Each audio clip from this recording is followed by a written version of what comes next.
Saludos familia, deseo que te encuentres muy bien. Te doy la bienvenida a este podcast de Investigamos sin ansiedad. En el episodio de hoy que he titulado El papeleo de la tesis, digitaliza todo. Te quiero explicar de cómo fue mi experiencia digitalizando todos los documentos que yo necesité para el proceso de la tesis. Sabemos que a veces la tecnología puede fallar y yo también tenía una memoria USB que me permitía organizar y guardar todos los documentos como una segunda nube de almacenamiento. Pero mi nube oficial era la del correo institucional, porque aquí yo, sin importar el lugar donde yo me encontrara, yo podía acceder a todos los documentos. En ocasiones, el director de la tesis o algún miembro del comité me solicitaba que yo le enviara algún documento particular y no tenía que esperar el llegar a mi casa para prender la computadora y entonces enviarle el documento, sino que desde mi teléfono o desde cualquier otra computadora con internet, yo podía enviarle el documento. Otra cosa que yo hacía, no sé si es demasiado ansioso de mi parte, es que cuando yo tenía un borrador ya bastante adelantado, yo enviaba ese borrador a una segunda o tercera persona que tuviese un correo electrónico de un dominio distinto al mío. Por ejemplo, si mi correo es de Gmail, pues que esta persona fuera de Outlook o de Yahoo o viceversa, porque si el dominio en algún momento no abría o tenía alguna dificultad, yo tenía la certeza de que ese documento estaba a salvo. Bien, así que te doy esa recomendación. Te voy a hablar de cómo organicé todo lo de mi tesis a partir de mi última experiencia realizando la tesis en la Facultad de Educación de la Universidad de Puerto Rico. Mi tesis fue cuantitativa.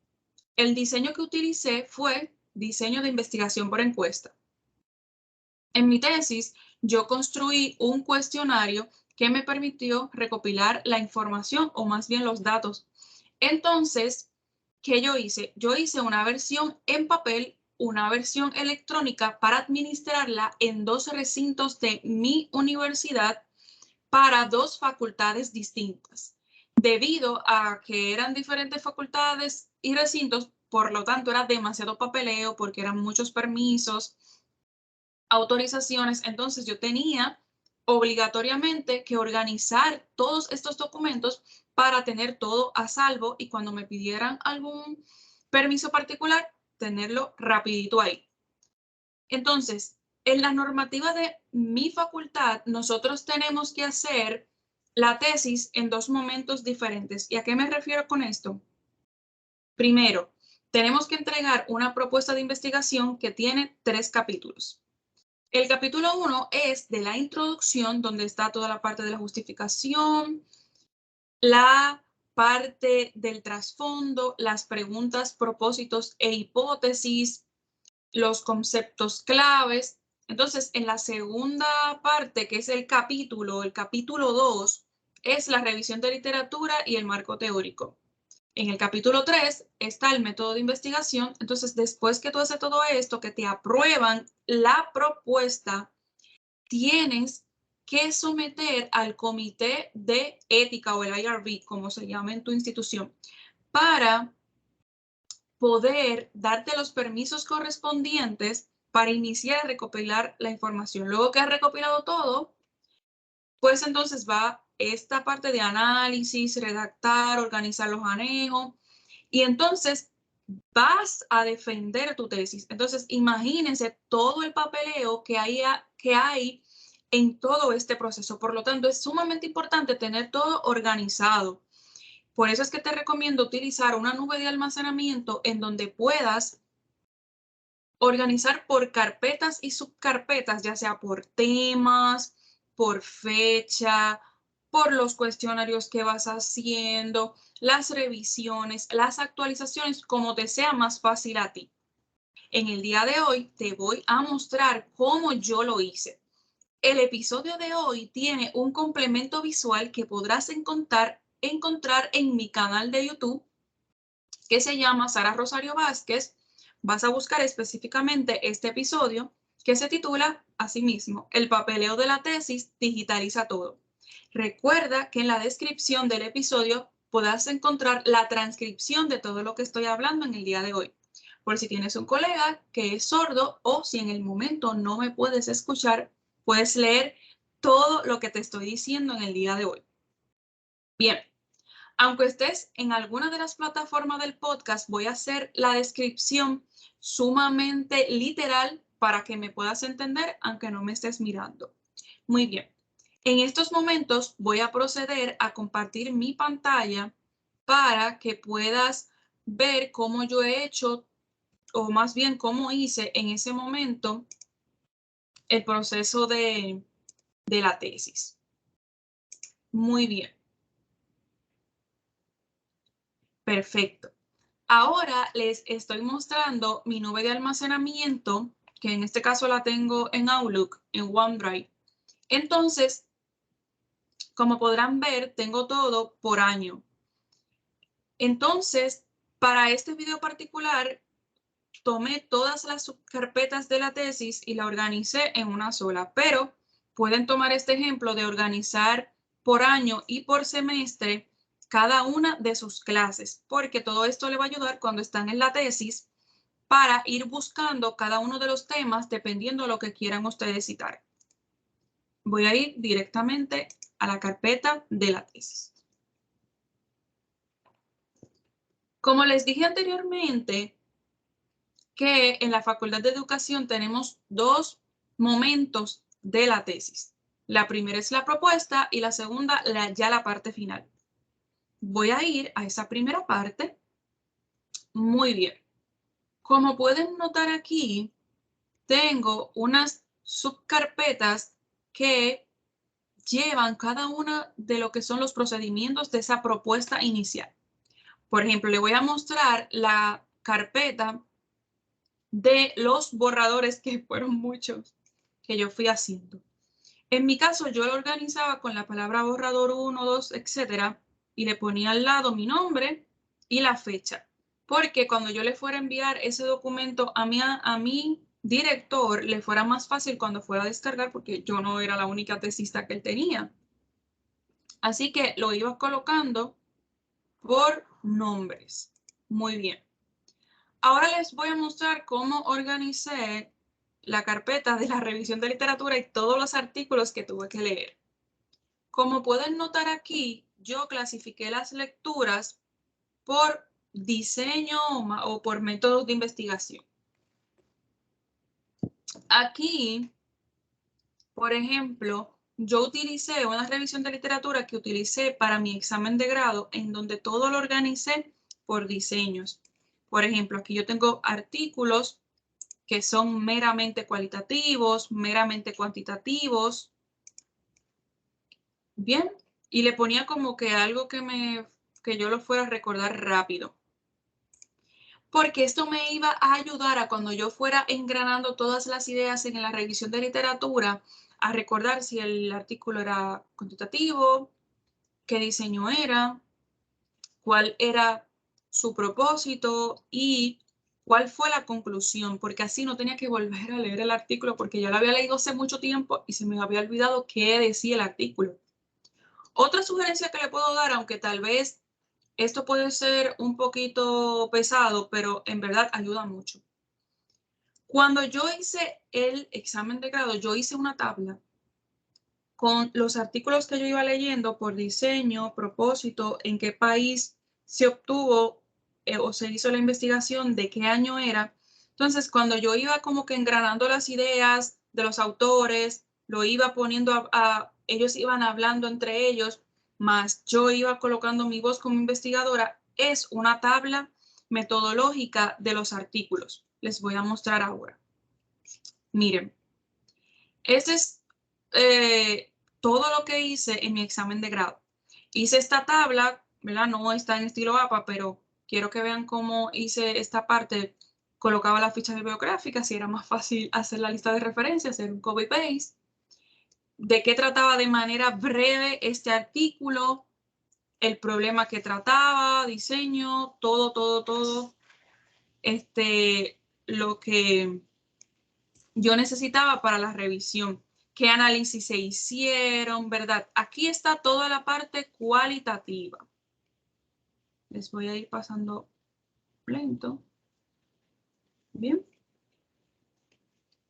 Estos son artículos que son cuantitativos porque esto me ayudó muchísimo en el proceso de redacción. Que esto puede ser un ejercicio que ustedes pueden ir haciendo mientras van leyendo el artículo, como que lo van subrayando, van dándole copy-paste y poniéndolo en esa tabla. Yo creo que les ayudaría muchísimo. Muy bien, así fue que organicé la revisión de literatura. Otra cosa, hacemos un montón de llamadas telefónicas. Y entonces a veces nos dicen, mira, llámate a la 1 a esta extensión, llama pasado mañana, háblate con fulano, con fulana de tal, y tú tienes que tratar de recordar a ese nombre, porque eso te iba a ayudar tal vez a buscar el permiso, a recopilar la data de manera más rápido, más fácil, y si a ti se te olvidaban esos nombres, o sea, o la libreta donde lo habías anotado se te perdió, se te arrugó, el papel se te manchó, imagínense, era difícil. Así que yo anotaba todo, ¿verdad? Que le dije que hice mi tesis en 2 escenarios diferentes, así lo que me decían en el escenario 1 versus lo que me decían en el escenario 2, lo iba escribiendo también. También los permisos que yo necesitaba, igualmente del escenario 1 al escenario 2, y los formatos que hacía de manera general, que solamente era cambiar las palabras dependiendo el recinto donde iba a recopilar la información. Los permisos de los comités de IRB de ética de la institución 1, de la institución 2 también. Porque como le dije, en mi caso tuve que hacer un proceso un poco largo. Los documentos administrativos, por ejemplo, si mi profesor me daba una anotación, pues yo digitalizaba eso para que no se me olvidara qué fue lo que mi asesor me dijo. El cuestionario, ¿verdad? Aquí yo iba anotando, o más bien organizando las evidencias de la validez que fui recopilando, ya sea la de contenido, cuando revisé todos los prontuarios que tuve que revisar, las entrevistas cognitivas que le hice a posibles participantes de mi estudio para hacer como un estudio piloto previo. Después le voy a explicar en qué se basa la entrevista cognitiva, que es parte de las evidencias de la validez. El panel de expertos que me revisó mi instrumento, cómo recluté, y iba colocando la lista de los correos electrónicos de mis participantes. Y finalmente, pues la presentación de esta propuesta, que es simplemente ver qué yo iba a hacer. Bien, ya con esto termino la primera parte de cómo organicé la propuesta de la tesis. Bien, ahora les voy a mostrar la segunda parte, que es cuando ya yo recopilé todos los datos en los 2 recintos y cómo yo iba organizando tanto el análisis, claro, tenía que verificar la rúbrica de cómo me iban a evaluar, pero cómo organicé los análisis y los borradores que iba entregando. Bien, pues igual, los borradores, al igual que en la propuesta, lo fui organizando, en este caso lo organicé por fecha. Bien, entonces ahí iba colocando la fecha y mi nombre para cuando mi profesor, que era el director, fuera a descargar el documento, le fuese más fácil. Igualmente, cuando ya yo tenía la tesis organizada con los anejos y los números de páginas, también generé un nuevo documento. La rúbrica con que me evaluaron, la parte de la defensa final, ya ustedes se pueden imaginar. Entonces, yo lo que hice fue que busqué la presentación que yo había dado al principio para entonces integrar las nuevas diapositivas y resumir la que yo ya había dado anteriormente, porque en la parte final lo que se necesita realmente es ya más los resultados. Es importante resaltar cómo yo organicé los análisis. En mi caso, yo utilicé el programado SPSS para hacer el análisis de los datos, pero antes de hacer los análisis tuve que hacer un codebook para organizar ese libro de códigos, que también voy a hacer un episodio de eso, de organizar todo el cuestionario para entonces someterlo y subir esa base de datos a SPSS. Aquí tengo la base de datos con los participantes ya después que organicé y limpié la base de datos, cuando colapsé una respuesta que fue parte de los supuestos estadísticos del análisis que yo iba a hacer. Luego que ya hice todo eso, que organicé los borradores y que hice mi defensa final, pues entonces tenía que notificar que ya yo había terminado de recopilar la información. Así que yo nuevamente generé una carpeta que yo pudiera organizar el permiso finalizado de la institución 1 y de la institución 2 para ya dar una conclusión final a todo esto. Así que, pues con esto me despido y espero que le haya sido de mucha utilidad estos consejos que le he dado en el día de hoy. En conclusión, es importante que usted tenga todos sus documentos digitalizados en una nube de almacenamiento y tener un segundo backup en una memoria USB. A veces los documentos se pueden perder, se traspapelan, se ensucian, se rompen, se arrugan y sabemos que al final de nuestra tesis hay que colocar los anejos. Entonces, si no encontramos esos documentos, puede ser un gran dolor de cabeza y un alto nivel de ansiedad que debemos evitar. Así que gracias por escucharme y te espero en el próximo episodio de tu podcast Investigamos sin ansiedad.